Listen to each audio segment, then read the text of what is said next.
This is Delilah, a full-grown python snake, and I'm just letting her loose in my house right now. Why would I do this? Because my mother raised me to be irresponsible. Just kidding, both my parents did a fine job. But today, we're going to clear up some confusion and go over some rules that I use when I free roam my snakes.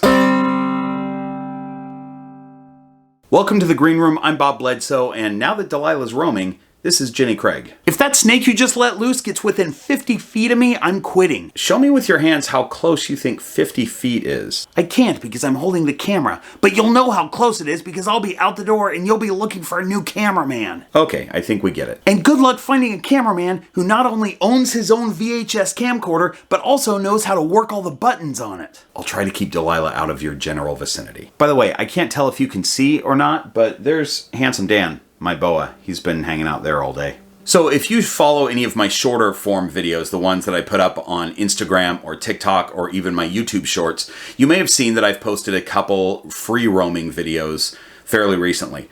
Well, one of those videos kind of blew up on all three platforms and got a lot of comments. I've already posted a few short response videos from non-snake people who completely lost their minds, but it's become clear that I need to do a more in-depth free roaming video that answers some questions because I'm getting comments from people on those platforms that keep snakes and are deciding to do the same thing, but they don't quite understand how I'm doing it, because I don't have time to explain it all in those short videos. I'm getting comments like, "It's so great that you're doing this. Snakes shouldn't live in cages," or "I'm going to do this with my snakes. I just hope they don't get lost in the walls," and other comments that make me want to sit those commenters down for a chat. Aside from how I snake-proof this room, which I've covered in another video, and I'll just link that at the end of this video so you can roll right into that one if you want it. I want to cover some of the rules. This can be risky if you're not careful, so I definitely have rules to keep these snakes safe. I realize most of you know this already, but I just want to get this out of the way. Pet snakes do need their own enclosures. They need temperature parameters, humidity. They need the security, the feeling of safety knowing that they have their own den. My free-roaming snakes all have their own enclosures, and they come out at different times. Some come out once a week for 20 minutes at a time, and others come out multiple days a week for several hours. But when they're done roaming, they go back into their own enclosures. So here are some questions people are asking. Why do I even do this? Exploring an area outside their own enclosure provides the snake with enrichment. They can come across new things and realize that just because something is new doesn't mean that it's dangerous. It's great physical and mental exercise for them. What about temps and humidity? Don't snakes need that constantly? This room is pretty warm, between 76 and 78 degrees, and the humidity is fine. It's never super dry in here. It's very comfortable for these particular species to be out for a period of time, but again, their own enclosures have a full temperature gradient. And I never free roam snakes if they're digesting or need a warm, need their warm end for some reason. You know what? Let's let you do your thing. You can go into a hide on the counter. How about that? Here's where I just put Jenny Craig. She's going to go in that hide, and she usually just stays in a hide. So no problem. It's perfect for her. How do you determine which snakes get to come out? I have 3 different species of python here and 1 boa, all of different ages and sizes. The main determining factor of who gets to come out is, are they awake and moving around the front of their enclosure? I'm not pulling a ball python out of their hide and waking them up so that they can roam around the room. That's not very nice. What this means is that some snakes free roam more than others. My superdwarf reticulated pythons are out almost every day. I have some ball pythons who come out a couple times a week and others who hardly ever come out because I give them the choice. If I see that somebody's awake and moving around their cage, I just open it up and give them the option. If a snake retreats into the darkness of their hide, I know that they're not interested in coming out. If they're just sitting there for a while and not making a move to come out, I'll shut their enclosure after a while because they don't want to sit there and watch an open enclosure. Some snakes do an advance and retreat behavior, especially ball pythons. So if I see that they're doing that, I just let them do a few of those and I know that eventually they'll come out. When do they get to come out? Usually mornings because that's when they're up and roaming around, but basically anytime I'm home before about 7 p.m. After 7 is feeding time, and I don't usually have snakes out during a time that they think they might get fed. But I work from home, so if I'm in town, I'm usually here all day. Do you want to see where Delilah's ended up so far? I have a pile of stuff that I just tossed onto the floor really quick before I shot this, and she's found that a very comfortable spot to be. Do they all just get along? How do you know they won't fight or eat each other? That's a good question. First, I don't mix species. It would probably be okay to have a boa with a ball python or a similarly sized retic with those snakes, but there's no reason for me to test that theory. So I have them in different areas. So for instance, I have a large ball python on the ground over here. I have a smaller ball python on a counter over here because I don't let her on the ground. And I have my boa right here. I know they're not gonna encounter one another. The individuals that I do have roaming around with other snakes are not of a species that eat snakes. And they're not, snakes don't just randomly fight one another. I think a lot of times that question comes from people who don't really know much about snakes, and they're of the belief that snakes are just roaming around trying to eat everything they can see and trying to attack everything they can see. But obviously that's not the case. I do have one snake eater though, and we'll talk about her. Now, I'm sure some of you have seen horrific photos online. I don't recommend you look them up, just know that they are there, of like a ball python trying to eat another ball python. This is a cohab situation, and cohabbing is not good. You should never have two snakes cohabitated in an enclosure. The difference here is that they're in a large area where they can roam around and go and find their own spot to be if they want. Cohabbing is different because you're putting two snakes in an enclosed space where they live constantly and they have to share resources. And over time, that causes a lot of stress. And a lot of times people could have a snake for a year or have snakes together for years, and all of a sudden one tries to eat the other one. That's after a long time of constant stress of having to share resources. So being out for an afternoon with other snakes in a very large area doesn't cause them stress. And if they do feel stressed about being around another snake, they'll move to a different spot. Hey guys, Future Bob here. I'm just editing this video and I'm realizing that I forgot to make an important point. And that is that there are many ways to provide your snakes with enrichment that's not free roaming. Not everybody is set up to free roam. A lot of people have other animals running around the house. They don't have a room that's available to do it, or they just don't want to do it, and that's okay.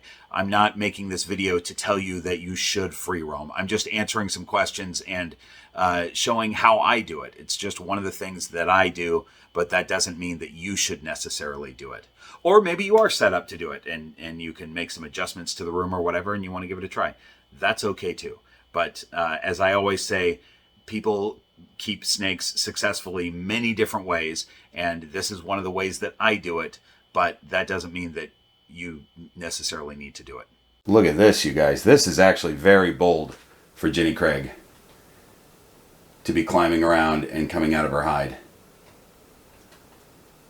I'm happy to see this because she usually just hides all the time and then I put her back. This is a hatchling rack that has been sitting here unused for a very long time, but guess what? There's one hatchling in there now because I got snakes hatching today. My super dwarf retics can be in the same area together. My boa gets a spot by himself. If my black-headed python is out, all the other snakes are in their cages because Maya is a snake that eats other snakes. That's what black-headed pythons do naturally. So she definitely is by herself. Ball pythons get along and they don't seem to be bothered by one another, but I still have ball python rules.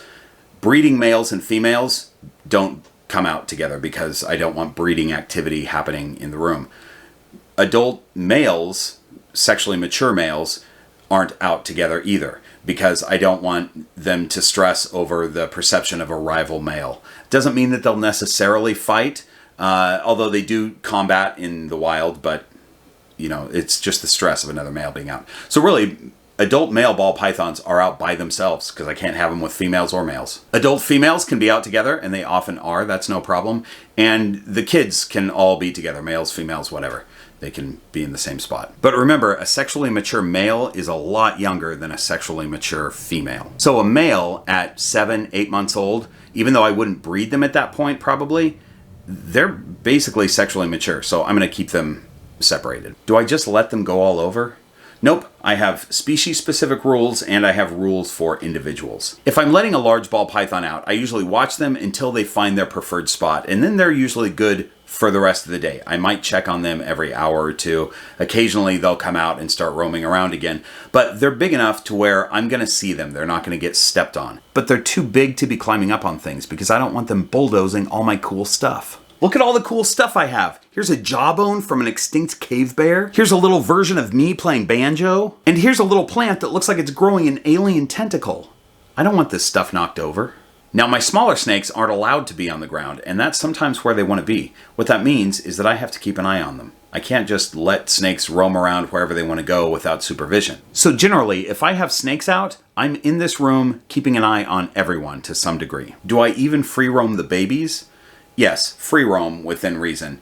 If they're a young baby, they need to be in a contained area. So what I'll do is set up the playpen and throw a bunch of stuff in there that they can climb around and hide on or whatever. And then if they're in the playpen, they can be in there without too much supervision. If I put them on the counter, I'm going to be standing there and watching the whole time, redirecting them if needed, such like that. It's like 20 minutes or a half an hour of watching them roam around, which never gets boring, so it's a good thing to do. I think it's good to have your eyes off your phone for a while, right? And just watch snakes. Here's a mid-video handwritten scroll of my Patreon supporters. These guys are getting some cool perks, some of which are going in the mail in a couple days. But they also get extra videos. I did a hatching video yesterday. I'm not doing too much breeding stuff on the channel because I'm not trying to teach people how to breed ball pythons at this point because I'm so new at it. But if you're on Patreon, you get to see those hatching videos. And that's also how you get a snake from me. As soon as snakes are hatching, I start a waiting list, and that all comes from Patreon supporters. I love that my snakes are going to people who I know watch the channel and care about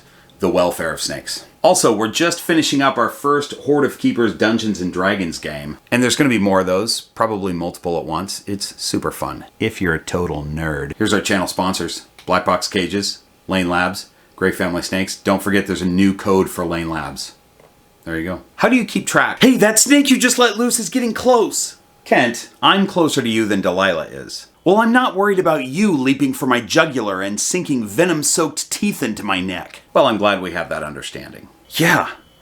Jiminy Christmas. How do I keep track of them when they're all out at once? Well, they're never all out at once. I may only have a few out at a time. Like right now, I have 3 out. If they're a juvenile/subadult like Jenny Craig, they can be on the counter and I can sit across the room working on my computer and glancing up at them occasionally, just keeping an eye on them that way. Ball pythons are pretty slow, so it takes them a while to get themselves into trouble. Same with Handsome Dan. You'll notice he's in the exact same position. I could probably go to Disneyland right now and come back and he'd still be there. The retics are faster and often moving, so they need more frequent checks to make sure I know where they are. And Maya is always moving, but she does it very slowly. She wants to check out everything.